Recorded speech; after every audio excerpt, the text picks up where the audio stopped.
guys, assalamualaikum warahmatullahi wabarakatuh. Perkenalan sebelumnya, saya Disroy Tito. Di sini saya akan membahas mengenai apa itu testing dan implementasi. Oke, kita lanjut materi berikutnya.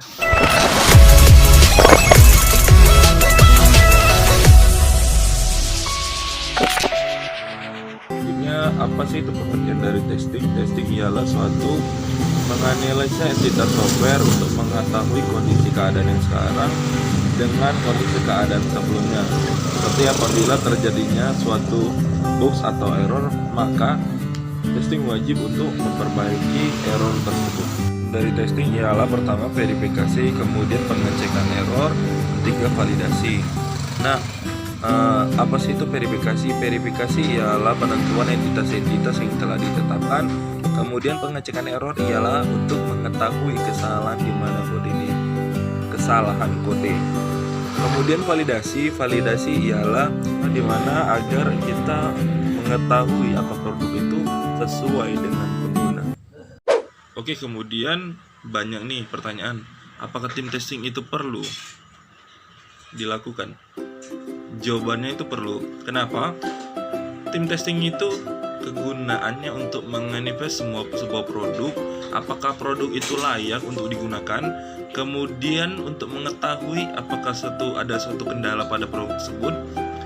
Hal yang perlu diketahui, tim testing itu tidak berhak untuk melakukan pembenahan atau pembedahan kode atau mempermalukan kemudian mengkomplain suatu tim. Karena tugasnya tim testing hanya untuk melaporkan atau menyimpulkan suatu produk tersebut apakah memang layak atau tidak, atau terjadinya error. Psikologi testing ialah seorang yang melakukan pengembangan suatu produk. Kemudian testing sama tester tuh sama atau tidak? Nah, testing sama tester itu berbeda jauh. Tester itu ialah bertujuan untuk melihat apakah produk tersebut itu berjalan sesuai lancar atau tidak. Nah, tujuan dari tester ini hanya untuk menghancurkan suatu produk tersebut sehingga tidak berjalan dengan semestinya. Jika produk tersebut berjalan atau bisa digunakan oleh pengguna, maka tester itu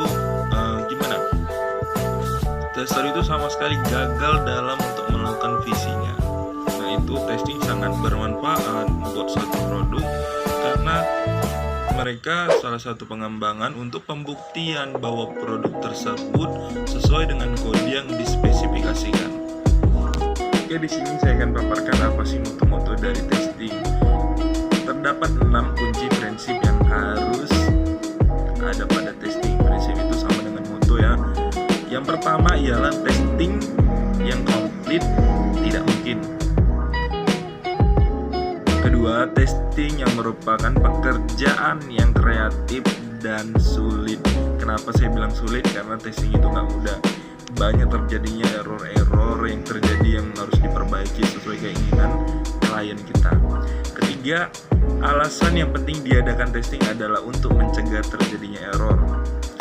Keempat, testing berbasis pada resiko, yaitu yang utama. 5. Testing harus direncanakan. 6. Testing membutuhkan independensi. Oke, sekian dari pembahasan dari saya. Wabillahi taufiq wal hidayah. Assalamualaikum warahmatullahi wabarakatuh. Semoga bermanfaat buat kalian. Bye.